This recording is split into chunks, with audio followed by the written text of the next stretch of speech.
All right, good afternoon, everyone, and thank you for joining our briefing on the City of Philadelphia's response to gun violence. This is for press only. If you are not a member of the press, please log out and watch today's live stream on the City of Philadelphia's Facebook page, or tune into 900 AM or 96.1 FM WURD.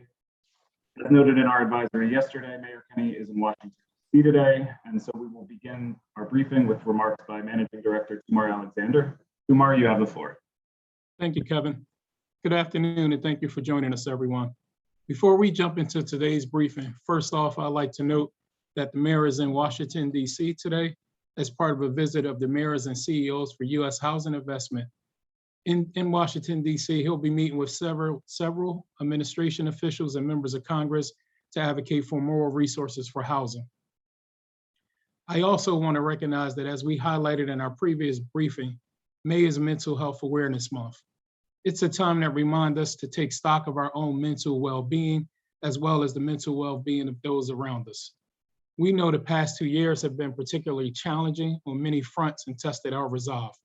That is why it's so important that this month and all year long, we highlight and spread the word about the critical resources and services that are available to everyone. As Dr. Jill Bowen, Commissioner of the City of Philadelphia's Department of Behavioral Health and Intellectual Disability Services, said in our last briefing, it's okay to not be okay. You can call 888-545-2600 for information, support, and referral connections 24 hours a day, 7 days a week. If you are experiencing a behavioral health crisis, call the Philadelphia Crisis Line at 215-685-6440. Again, 215-685-6440. And for more information on many other initiatives, visit the city's Boost Your Mood page at dbhids.org/boost. Again, dbhids.org/boost. Excuse me. On another note, I want to highlight again that the city is still accepting applications for the targeted community investment grants. These grants range anywhere from $1,500 to $50,000. They support community-based programs and activities focused on violence prevention and intervention. Special consideration will be given to applications that address the needs of youth between the ages of 16 to 24 and young adults aged 25 to 34. We'll also focus on those that show a commitment to collaborating with youth, communities, and other organizations. The deadline to apply for the TCIG grant is this coming Monday, May 16th. To learn more about TCIG, email tcig@phila.gov. Again, tcig@phila.gov. We are also continuing to accept applications for the Community Crisis Intervention Program request for proposals. CCIP employs proactive strategies aimed at fostering meaningful relationship in our neighborhoods most impacted by violence. It steers those involved in violence or at most risk of committing violence into positive alternative choices and mediates neighborhood conflicts. Agencies that utilize credible messengers as a community crisis outreach workers are invited to apply for this funding opportunity. You can find this opportunity at the city's e-contract database online. Applications are due this Friday, May 13th. Lastly, after 10 different sessions involving more than 100 members of the public who attended, CJPS is taking a brief break from our Roadmap for Safer Communities community listen tour, mostly to reflect, evaluate, and regroup before the summer leg of the tour continues. Our time visiting community members across Philadelphia on this tour has been informative and healing. Community members have shared their desires to be more involved in violence prevention efforts in the city, as well as a desire to see continued engagement from all of our government agencies. We look forward to the summer leg of the listening tour, where we will share with community members what we've learned and highlight our vision for the future. I now hand it over to Commissioner Outlaw, who will share updates from the police department. Commissioner Outlaw. Thank you, Mr. Managing Director. Good afternoon. By now, you've probably learned about the officer-involved shooting that took place this morning inside of the 39th District Headquarters, which is located in the 2100 block of West Hunting Park Avenue. I'd like to provide the latest information that we have, but it's really important to note that we're in the very early stages of this investigation. So the information, quite frankly, that I'm going to be providing is pretty limited. This morning at approximately 9:19 a.m., an individual who was later identified as a 23-year-old African-American male approached the operations room window inside of the 39th District Headquarters. One of our officers who was working inside of the operations room approached the window to greet this individual. The individual was wearing a mask, and as such, the officer that was at the window wasn't able to hear exactly what the individual was saying. Shortly thereafter, the officer went to a locked exit door into the lobby in the hopes of meeting this individual face-to-face to assist. But immediately upon opening the door, the individual lunged through the door and into the operations room armed with a screwdriver. A physical altercation ensued as this officer, who was now joined by a second officer, attempted to disarm the male. This fight lasted approximately 30 seconds at most, at which point a third officer, who was also working inside of the operations room, fired one shot from her service weapon, striking the male in the torso. The male dropped his screwdriver and was immediately transported into to an area hospital to receive treatment for the gunshot wound. He's currently in critical but stable condition. Two of the officers involved in this altercation sustained injuries, with one male officer sustaining cuts and abrasions to the back of his head, and the second male officer receiving upper body injuries to his arm, elbow, and hand. The discharging officer does not appear to be physically injured at this time. As with all officer-involved shootings, our Officer-Involved Shooting Investigations Unit, or OISI, will conduct a thorough investigation into this incident, and the discharging officer will be placed on administrative duty pending the outcome of this investigation. This is yet another example of the kind of violence that not just our officers on the street encounter, but some of our community members are exposed to on a daily basis. And I want to be very clear in saying that our officers will not be deterred. We will not be intimidated, and we will not rest in our mission to keep the public safe from those that seek to cause harm to others. In fact, this morning's attack underlined as it occurred is underlined, I should say, as it occurred during National Police Week. During National Police Week, people from all across America give special recognition to law enforcement officers who've lost their lives in the line of duty for the safety and protection of others. And just this morning, myself and members of the department greeted hundreds of police officers from around the country who are riding on their bicycles to Washington, D.C. to raise awareness of law enforcement officers who've died in the line of duty. We honor our heroes locally, such as we did during last week's Living Flame ceremony, and we will also have representatives, myself included, attend the national ceremony in Washington, D.C. later on this week, where the names of our fallen will be added to the National Law Enforcement Memorial. While this month is a solemn one for many in the law enforcement community, as it is often a time to gather with one another and remember our fallen officers and to support our survivor families, I want to encourage those who are on the fence about becoming a police officer and realizing that this profession is truly a call to service and to consider a career in law enforcement.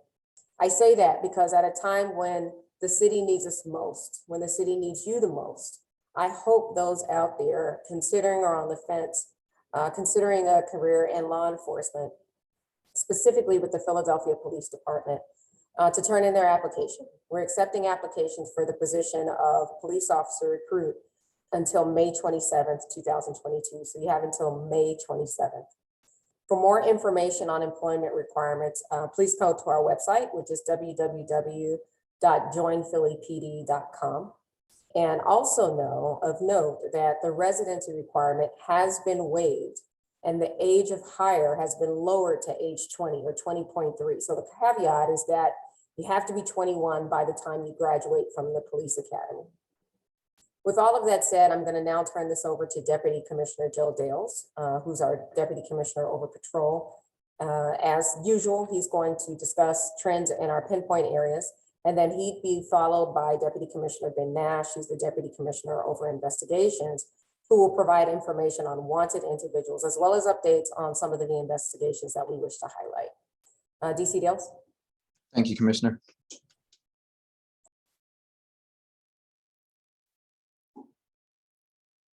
Okay, next slide. Okay, starting with the homicide and shooting victim stats, looking at the top of the chart, year to date as of May the 8th of this year, Philadelphia had 165 homicides and 728 shooting victims. In comparison to last year, homicides are down 8%, 165 this year versus 179 last year, and shooting victims are up by 3%, 728 this year versus 709 last year. Looking at the bottom left of the chart, it shows the motives for the homicides. The top three motives remain the same: argument, drugs, and domestic. And we are now at a clearance rate of 49%. Next slide, please. Okay, in this line graph, the blue line represents homicides and the orange line represents shooting victims in the pinpoint grids. If you look at the right side of the graph, you will see that as of May 8th, homicides are up 3% in the pinpoint grids and shooting victims are down 8% when comparing this year with last year of 2021. As you can see, we are continuing to see a downward trend in homicides and a steady reduction in shooting victims, which have been relatively flat for the past few weeks within our pinpoint grids. In reference to the homicides, if you look at the right side of the graph, it shows a steady decline from the week of March 21st, which was at 41%, through the week of May 2nd, which is down 8%. Next slide, please. As of May the 9th, 2,065 crime guns were seized in our city. Next slide, please. And lastly, in reference to the PMFs, also known as privately made firearms, which are ghost guns that were seized in our city year to date as of May 9th, we are now at 182. And with that, I will now turn it over to Deputy Commissioner Ben Nash, who is the Deputy Commissioner of Investigations, and he will speak about cases we wish to highlight. Thank you, Deputy Commissioner Joel Dales. Good afternoon, everyone. Today, I'm going to be providing homicide updates as I have been doing for these press conferences. And since our last press conference, police have arrested 7 individuals who were wanted for committing homicides. And finally, I'll be highlighting 4 recent carjacking arrests. Go to the first one, to Francesco Ortiz. Go to the next slide. I'm going to start with an incident that occurred in 2019. This incident originally occurred on October the 19th of 2019 on the 4000 block of North 7th Street, where Francesco Ortiz shot at a vehicle, and the 1-year-old victim in that vehicle, Yazim Jenkins, was inside of that car and was struck by the gunfire. Mr. Ortiz was arrested and charged with 4 counts of aggravated assault related offenses on October 24th of 2019. Now, young Yazim Jenkins, unfortunately, succumbed to complications from the gunshot wounds on April the 19th of this year. And subsequent to that, an arrest warrant was obtained charging Mr. Ortiz with the murder. And on May 9th, 31-year-old Francesco Ortiz was formally charged with the tragic murder of 3-year-old Yazim Jenkins. Next is Zaquan Ballard. Go to the next slide. On April 28th, thank you. On April 28th, 21-year-old Zaquan Ballard was arrested for homicide of 22-year-old Brandon Ellison. That incident occurred on November the 14th of 2021 on the 2100 block of South Broad Street. Next is Walter Robbins. On May 3rd, 55-year-old Walter Robbins was arrested for the stabbing murder of 49-year-old Roger Siegel. The incident occurred on February 14th, 2022 on the 1600 block of South Christopher Columbus Boulevard in the Wawa parking lot. This incident received a fair amount of media coverage. Next is Kenneth Frye. Speaking of media coverage, everyone was, I'm certainly aware, this is the case involving the security company employee. And on April 28th, 23-year-old Kenneth Frye was arrested for the murder of 41-year-old Eric Pope. That incident occurred on April the 16th on the 200 block of South 12th Street. And next is Namir Hines. And on April the 23rd, 23-year-old Namir Hines was arrested for the shooting murder of 33-year-old Chambray Friday. The incident occurred on April 29th on the 5100 block of Dara Street, that's up in Frankfurt. Next is Czar Mcmichael. On April 30th, 22-year-old Czar Mcmichael was arrested for the double murder of his grandfather, 67-year-old Benjamin Mcmichael, as well as 45-year-old Anthony Ham, who was also related to Czar and Benjamin Mcmichael. The murder of Mr. Mcmichael occurred on April 28th on the 4600 block of North Broad Street.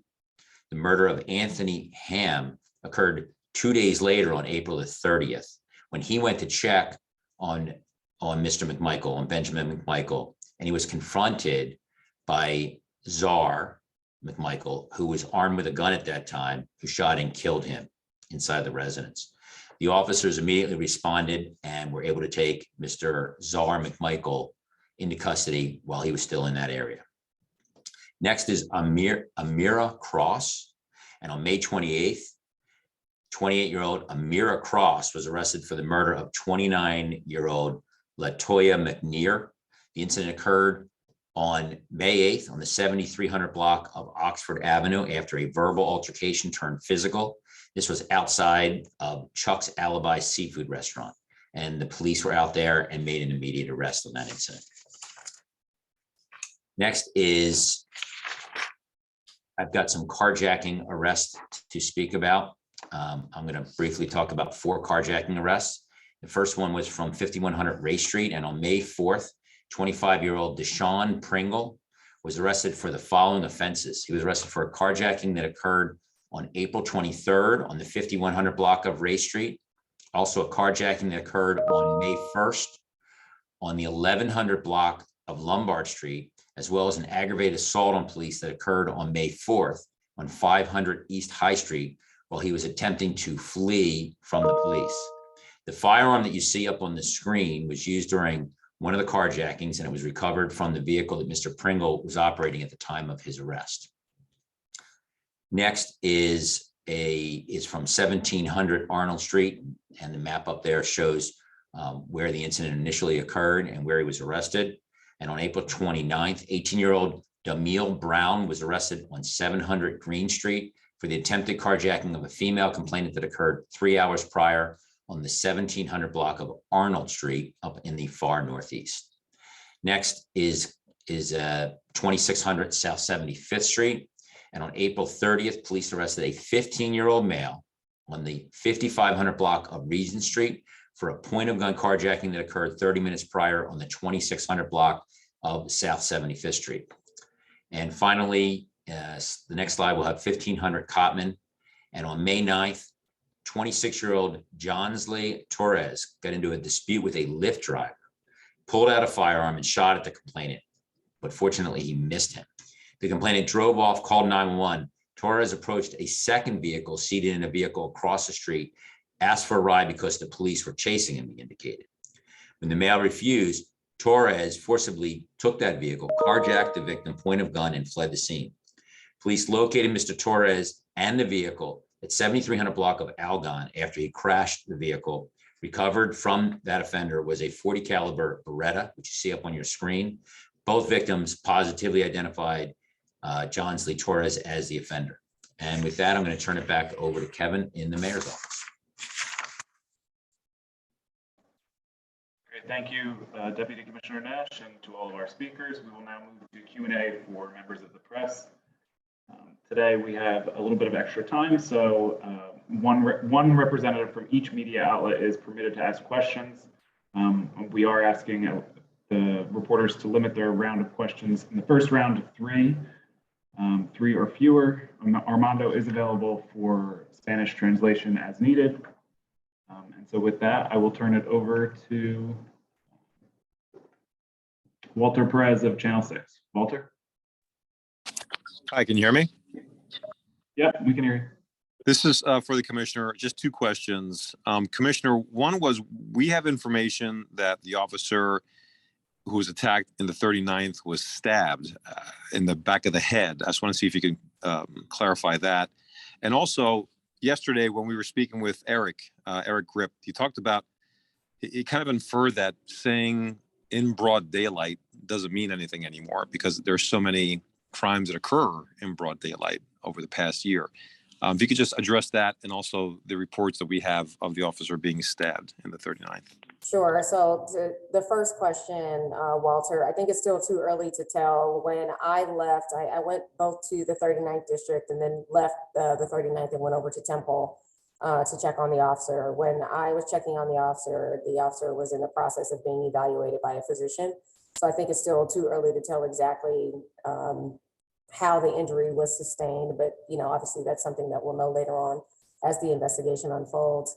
And then going back to your second point, even yesterday with the shooting happening in the afternoon and this happening in the morning, I mean, when I reflect upon my last 2 years here that I've been here, there hasn't been a time limit or a time restriction on, the activity that we've been seeing, whether it's in the morning or in the afternoon or in the, at night. So, that's why we ask everyone to remain vigilant, but we still don't believe as such, because these crimes are happening during the day or in the morning, that people should live in fear. But again, we need to be aware and cautious and report any suspicious activity to the police department or dial 911. Okay, thank you. Thanks, Walter. Now we'll go to Chris Palmer of the Inquirer. Chris? Hi, thank you, Commissioner. Were the officers who were involved in in the scuffle with this person, were they in uniform, and did any of them have tasers? We'll have to circle back with you on whether or not they had tasers. Again, this happened in a very short amount of time. They were in uniform, as again, they were all assigned to the operations room. But we'll circle back on whether or not they were, if they had a taser on their person. And I apologize if you said this already, but what do you believe the person was doing in the police station at this time? We don't know at this point. The encounter began when the person walked up to the window and of the operations room. So when you walk into the 39th precinct, I'm sorry, wrong state, 39th district, when you walk into the district, that's where someone would walk up for assistance. And the officers were unable to determine what it is the individual was saying at the window while they were there, which is why they went to open the door and attempt to further assist. So we don't know at this point. And the last one, do you know where he might have gotten the screwdriver? Did he come in with it, or did he somehow get it while in the police station? I don't know. Still too early. I mean, it just happened literally a few hours ago. Thank you. Mm-hmm. Thanks, Chris. Next up is Johnny Archer at NBC 10. Johnny? Thank you. This question is for the commissioner. My first question is the officer still in the hospital, or has he been discharged? And what is the extent of his injury to the back of his head? Again, we're not, it's still really early. When I left the hospital, he was still being evaluated. So at this point, I don't have an update just yet on condition. He was in good spirits when I was there, was smiling, and that's always a good sign for me to see. But again, it's still really early to go into any or provide any type of detail about the extent of injury. And is he still in the hospital, or has he been discharged? I'm sorry, I don't have the answer to that. Ben, do you know yet? DC Nash? Yeah, I'm sorry. I don't have any information that he's not still at the hospital, so I don't have that update at the moment. Thanks, Johnny. You all set? Yeah, that's it. Thank you very much. Yep, you're welcome. Now we'll move to Mike D'Onofrio of Axios. Thanks. I guess this could be for the commissioner and the deputy commissioners. What do you think is driving this increase in both carjackings and stolen vehicles in the city this year?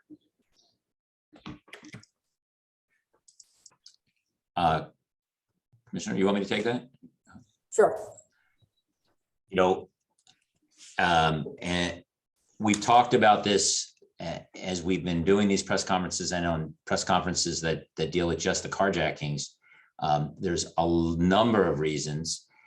It's been a nationwide trend, and it's been consistent with a nationwide trend of an increase of violent crime overall throughout the country.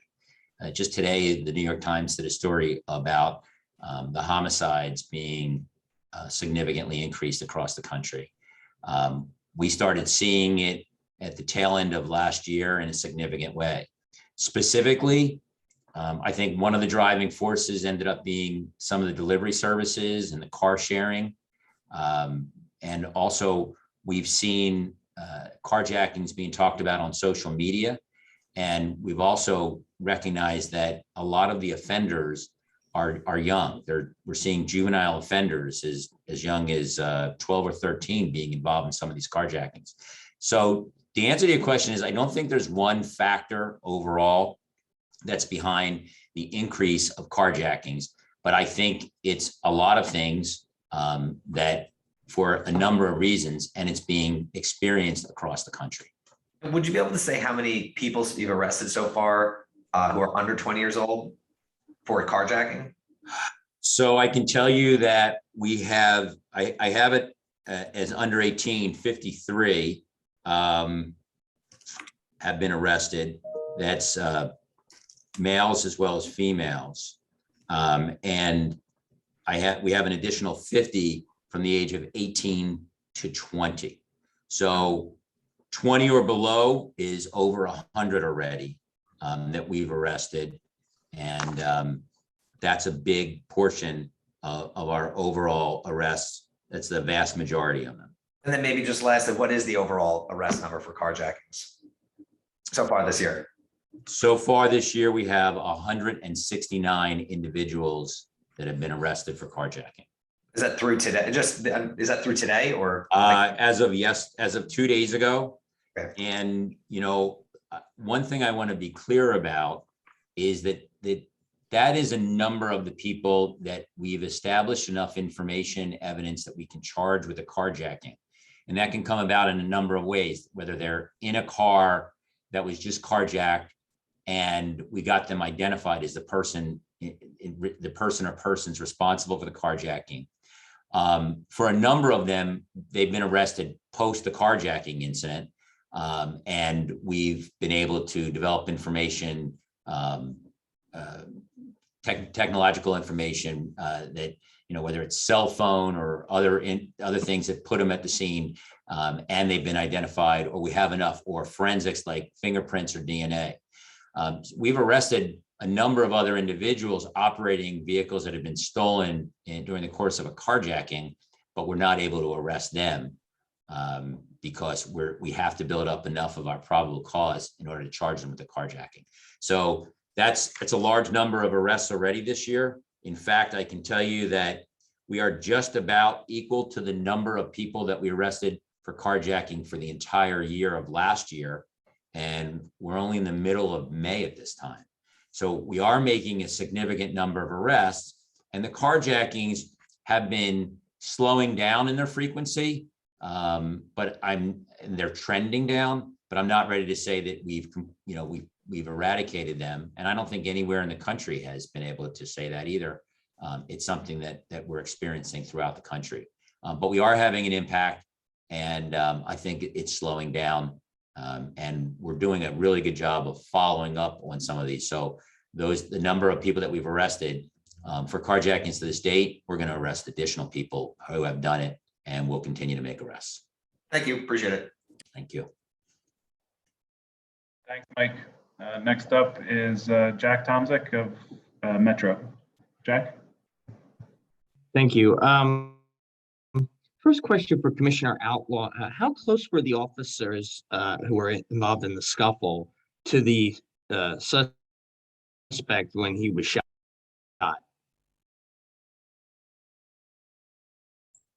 I can tell you that the operations room in the area where they were is pretty close quarters. But again, any specific detail I won't be able to provide to you right now.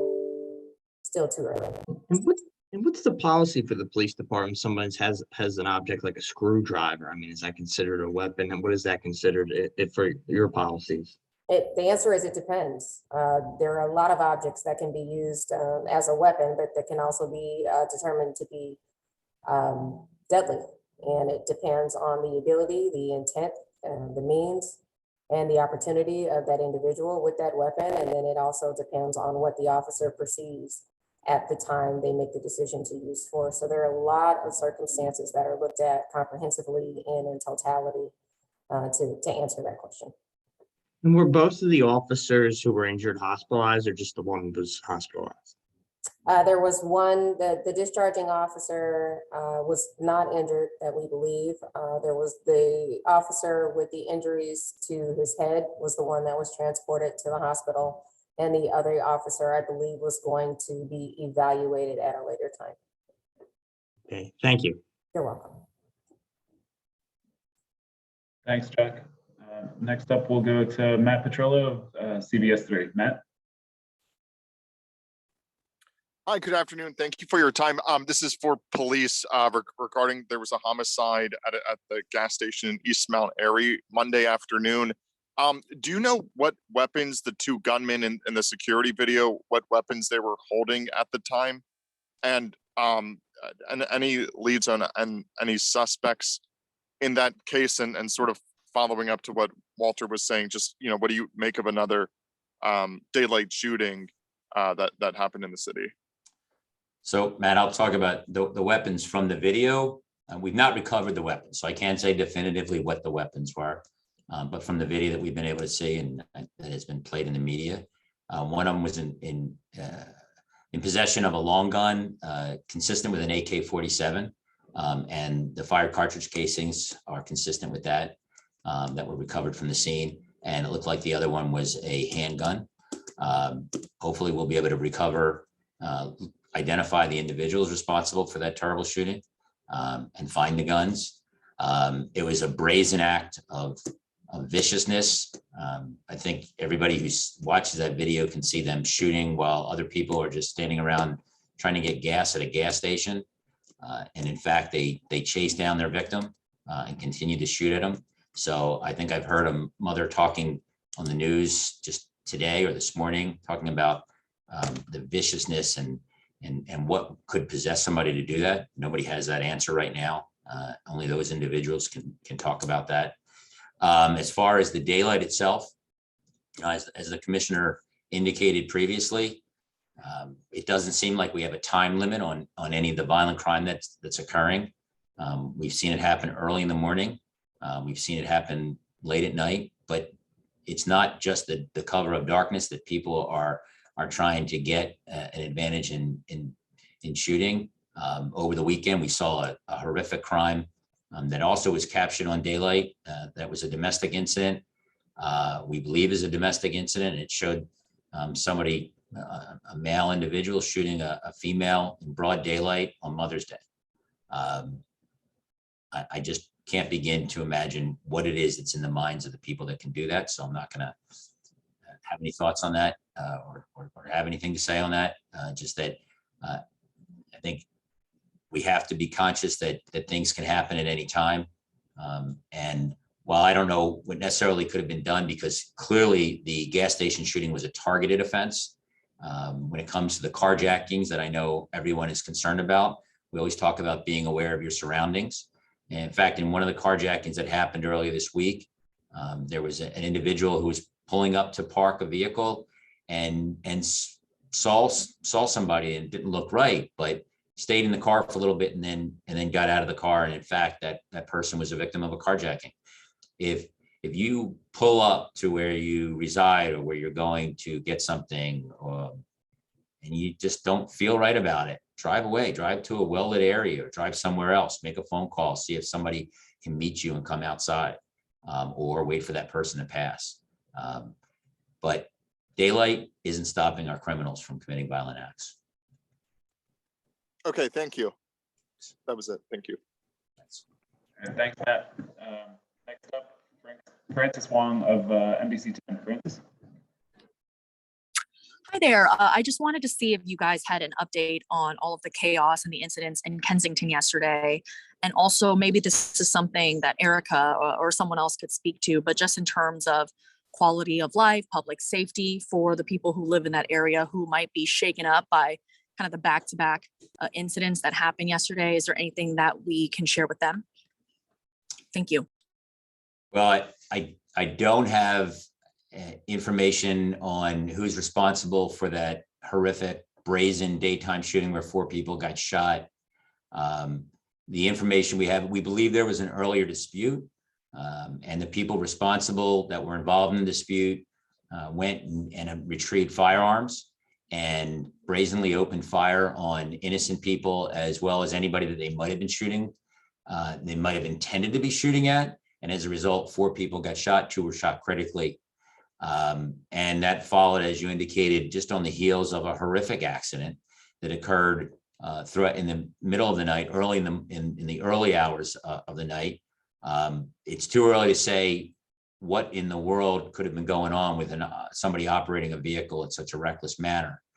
We do have information that the speed was incredibly excessive, and as everybody could see by the damage that was wrought by that horrific accident, there were 2 people that were killed besides the driver, and there was damage to the station. So you're right, that's an area that is experiencing challenges on a frequent basis, and we are constantly trying to make sure that we have the resources there to try to prevent actions. But I don't think anybody could stop a crazed driver that has no control over their vehicle, and it's too early to say whether there were any substances involved or anything like that behind the accident. And as far as the wanton violence involving the shooting later in that afternoon, we're out there constantly 24 hours. Our officers were on scene immediately, but it doesn't seem to be stopping some of the people who are intent. And the availability of guns is creating a situation where people are settling their disputes with guns. And they really, frankly, don't care where the police are, whether there's police around, and it's obvious they don't care about innocent victims. But they are someone's relatives, they are someone's families, and I think people who are aware of that ought to be talking to people who are prone to that kind of violence and ask them, what are they doing? I mean, there are people who know exactly who's responsible for that shooting yesterday, and they ought to be turning them in. They ought to be providing information to the police and help us to make an arrest, and they should be held accountable for that terrible act. I don't know if anybody else wants to say anything about the other activities, but I know that Magistrate has some thoughts. Thanks, Deputy Commissioner. I just wanted to add on that neighborhood is with all of the challenges that I think we all know about. In addition to the incidents from yesterday, we flood that neighborhood with constant city services, whether that's support for the folks that's down there suffering from opioid addiction or cleaning services and quality of life activities down there. Our folks was out and about again today in those communities. We also have pretty frequent meetings with the community leaders to talk about strategies and programs. And like the Deputy Commissioner mentioned, not only police resources down there, but other city resources down there as we try to get a hold of that situation that sort of been plaguing that neighborhood for a long time.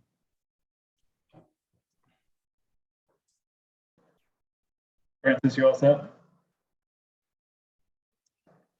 Yes, thank you. Yep. Next up, we'll go to Isabel Sanchez of Telemundo 62. Isabel. Thank you, Kevin. Armando, como lo conversábamos, la respuesta del comisionado es exactamente pues, lo que necesito. Y lo único que añadiría es que si nos podría decir, ¿hay algo en específico que se pueda hacer para darle tranquilidad a estas familias? Pero de nuevo me interesa muchísimo lo que mencionaba el comisionado previamente en inglés, porque eso es a lo que queremos enfocarnos el día de hoy. The question that Isabel has, Commissioner, it relates to your very last answer, and is for the benefit of the Spanish-speaking audience. And what you would like to add to the question that was asked prior is if there's any message that you can transmit to the community, specifically to keep them calm in the view of such violence. Yeah, sure. I mean, we know that it's no secret that the violence tends to go up in the warmer days. The good news is that we're still trending downward. We're doing everything that we can in anticipation of what could come, meaning that we're ensuring that we're deploying in the right areas, making sure that there's visibility in the areas where our young people will be or high traffic areas or wherever there's programming. But the bottom line is this, I mean, you know, people rely a lot upon the police to feel safe. But I would put this out to the community as well. I think there's strength in numbers. I think we can feel safe amongst one another when there's solidarity in the community, in our neighborhoods, when we're willing to speak out, when we identify things that aren't right in the neighborhood or suspicious activity. There are a lot of things that can be done in partnership with the police department to ensure that we all feel safe. And while we're working, of course, to either do our best to prevent or disrupt, but then also quickly and swiftly arrest those individuals who are responsible for the violent crime that we've seen here. You know, I really think that all of us can come together and ensure that the perception, whether real or perceived, of the crime that we've seen is lessened, and the perception of the fear of crime and the reality, again, of that fear for a lot of people is lessened when we come together. So again, I don't believe that we should hunker down and stay in the house and not send our children outside to play or to safe places that we've traditionally seen as space. But I think we do need to be more vigilant and make sure that we are aware of any suspicious activity and report it to police when possible. La comisionada nos dice de que sabemos, y no es ningún secreto, que la violencia se incrementa con el clima cálido. En los últimos días, sin embargo, hemos visto una tendencia a la baja en ese sentido. Y nosotros en el Departamento de Policía estamos anticipando estos problemas, estamos desplegando mayor presencia policial para que haya una mejor visibilidad y mayor visibilidad, sobre todo en las áreas donde se congrega la gente joven y donde hay mayor tráfico. La gente se apoya siempre en la policía, pero nosotros creemos que encontramos mayor fortaleza con mayores números. Por lo tanto, invitamos a la comunidad a que se junte con la policía para tratar de ayudarnos a mantener sus áreas seguras, identificando problemas, hablando cuando hay cosas sospechosas y juntándose con su departamento de policía. Nosotros estamos haciendo nuestro mejor esfuerzo para arrestar rápidamente a los malhechores por estos delitos, pero pienso que es importante que nos juntemos, comunidad y policía, para tratar de cambiar esta percepción, así sea real o solo percibida, de que hay un aumento del crimen cuando en realidad hay un descenso mínimo. La realidad tendrá que cambiar cuando cambien las instituciones y las personas, pero cuando nos juntamos y trabajamos juntos, podemos obtener mejores resultados. No creemos que la gente debería estar encerrada en casa y estar temerosa, sino que debiera salir, estar consciente de su entorno, cooperar con la policía y seguir con su vida normalmente. Gracias. Gracias, Armando. Y mi segunda pregunta es para la gente de la ciudad, como te mencionaba. Alrededor de $500 por persona más o menos sería el presupuesto antiviolencia presentado por la oficina del alcalde. Ante pues, la violencia que vive la ciudad en los últimos años, ¿sería suficiente? ¿Se necesita más? The second question is for the city at large, and it's in regards to the $500 that the proposal coming from the mayor's office allots to protect every inhabitant or resident of Philadelphia. And Isabel is wondering if that is an enough figure. Armando or Kevin, do you know the exact program she's referencing? Because I'm not aware. Isabel, esta es una propuesta que viene de la oficina de la alcaldía, ¿verdad? Correcto, sí, es una propuesta de presupuesto que específicamente los fondos destinados para esfuerzos antiviolencia, la suma completa cuando la divides por los habitantes es alrededor de $500 por persona más o menos, sí, pero viene de la alcaldía. This is in reference to a proposal from the mayor's office for the upcoming budget that allots a certain amount of money to fight violence in the city. And when you divide it by the number of residents, it comes to about $500 per person. Yeah, we don't, you know, thank you for that. We don't look at it. We don't look at it as on a per person capita. I mean, we look at it as how we can infuse a significant amount of money into resources, particularly money for boots on the ground activity. So when you look at programs like intervention programs, such as intervention programs, prevention programs, I've referenced actually both because we have RFPs available for both programs. So I've referenced the CCIP, piece is our intervention model, and I referenced the TCIG as one of our grant proposals, one of our grant mechanisms to provide grants for community organizations that work with young people, specifically young people in the areas that's most prone to facing this gun violence and with that particular age group. I don't think we could ever have the amount of resources we need to fight violence. I think over the course of the last 2 years, specifically in working with council in the budget process, we've looked to increase those resources. So last year there was an infusion of money. I suspect this year, in addition to the mayor's proposed budget, whatever comes out of council as a negotiated approved budget will be a significant amount of money to for violence prevention and intervention. And we'll continue to try to grow and build on those investments and ensure that hopefully those investments are making a difference. La respuesta que nos da la ciudad es que nosotros no lo vemos desde una inversión per cápita por persona. Tenemos una cantidad de dinero que nos permite alocar ciertos recursos y nosotros lo estamos utilizando para poner mayores patrullas en las calles y para tratar de coordinar programas de intervención y de prevención como el CCIP o el CCIG. Nosotros tenemos subvenciones y las otorgamos a través de mecanismos que contribuyen en la comunidad con organizaciones comunitarias para luchar en contra de la violencia y que se enfocan de acuerdo a las edades y los grupos donde se encuentran. Estamos conscientes, sin embargo, que no hay cantidad de recursos que sean suficientes para enfrentar lo que tenemos que resolver, pero en los 2 últimos años hemos estado cooperando con el Consejo Municipal, que nos ha dado una cantidad de sumas de dinero adicionalmente a lo que está pidiendo el alcalde en este presupuesto. Por lo tanto, nosotros nos enfocamos en estos esfuerzos de prevención y de intervención para tratar de luchar con esta violencia. Gracias. Gracias, Armando. Thank you, Kevin. Thanks, Isabel. Next up, we'll go to Kristen Johansson of KYW. Kristen? Hey there.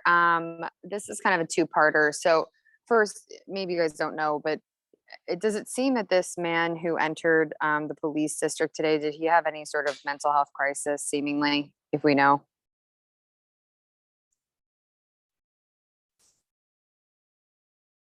I can just say it's too early to tell at this point. We'll dig into and find out more about the individual as quickly as we can. But right now, I think it would be improper to be commenting whether he did or he didn't. Okay, it was just, this leads into my second question and just kind of, I guess, the theme of the month as well is, have there been any maybe additional training that the officers have been through since we kind of broached this subject? Maybe it's just me and the people I talk to, but it seems that there's definitely kind of people popping off more maybe post-pandemic pent-up kind of attitude, anger, whatever you want to call it.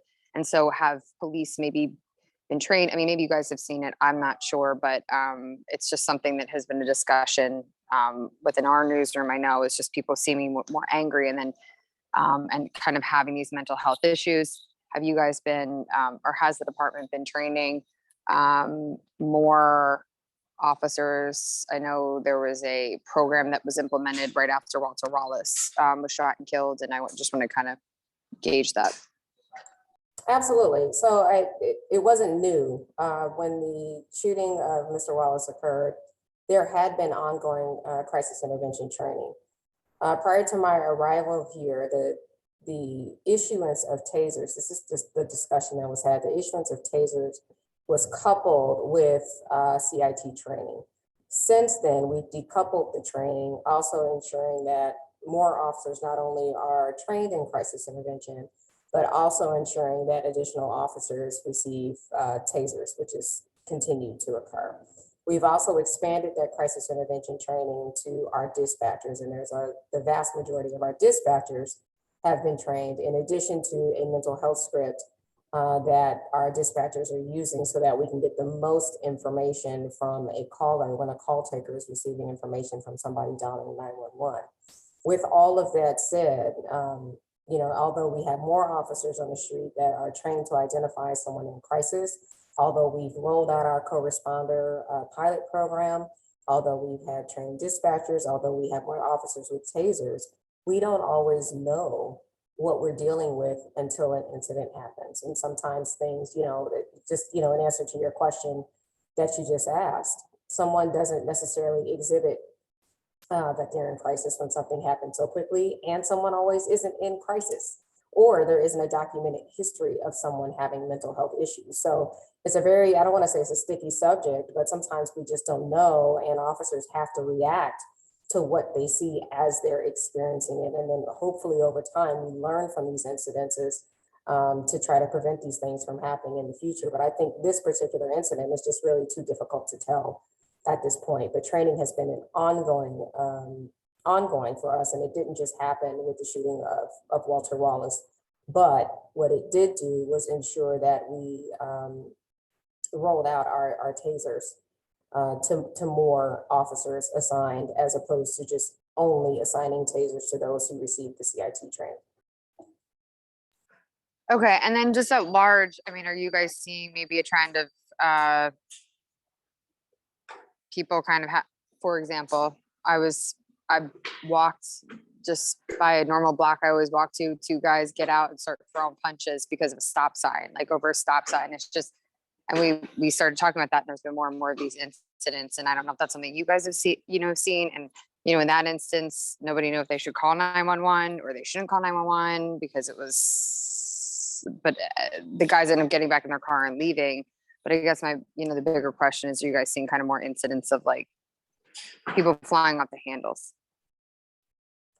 That was a nice setup for a Philly joke, but I wasn't going to take that one there. I would just say, again, in these 2 years that I've been here, we've seen an escalation, and it's not just here, it's all over the country. When I speak to my colleagues, they're talking about it. The CDC just released a report that's, said that they saw an increase in gun-related shootings, last year. And when we were talking about early on, I remember, being crucified because I would say, look, the pandemic has to have some sort of impact on what we're seeing here. There has to be a correlation between our community's well-being, individuals' well-being, mental well-being, physical well-being, and the escalation of violence that we're seeing. And then you add guns to the equation, and what used to be a fight on a schoolyard or amongst young people or even amongst adults are now turning into shootings because guns are entered into the equation. So I would say, we've been seeing this trend at least for the last 2 years. And I say the last 2 years because that's, when I got here, the pandemic started. So that's why, there's the huge focus on making sure that the police department is partnering with those like DBH-IDS, those who provide mental health, focus on our co-responder model, focus on our CIT training, because we know that there's something, although we can't put our finger on it right now. Of course, all the social scientists years from now are going to talk about 2020 and 2021, but we know just anecdotally something is going on, which is why we have to be vigilant and ensure that our training aligns with that. Again, but we don't always know what we're walking into, and we have to deal with it when we come upon it. Thank you. Mm-hmm. Thanks, Kristen. And seeing as we have no other hands raised and we're almost at time, that's going to conclude today's briefing. Thank you all for joining us, and we'll reconvene again in 2 weeks. Thanks, everyone.